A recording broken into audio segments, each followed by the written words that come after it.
truck. Looks a little bit different. The reason it has a new bumper on it is because back in the winter time I was trying to show off and I came around a little corner and there was a guardrail, and well, Nitto 420s and the weather, also with no hitch or anything in the rear end, so you have no weight, really doesn't help out. So it's safe to say that I hit the guardrail. So went out and picked up a Iron Cross front bumper, one of their I guess low profile, that's what they're called, so it's more sucked in. The old bumper was dented really badly right through here. It didn't mess any of this up really. I had the other grill on it. It broke it, so I went and threw this one back on.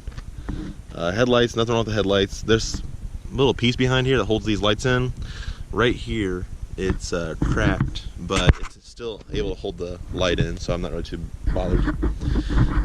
Wheels, I put Nitto ridge grapplers on it, the 33 by 12.5 by 20s, because a friend of mine has them on his, and they worked perfect in the snow, and they actually do work pretty good. These big old luds. They're a hybrid, I guess.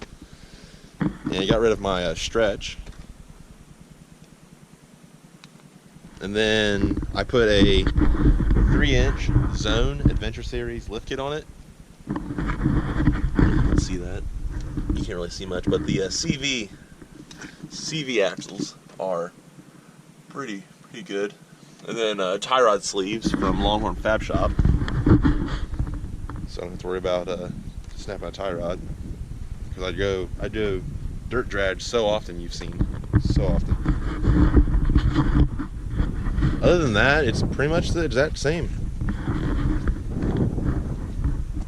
Big old exhaust tip.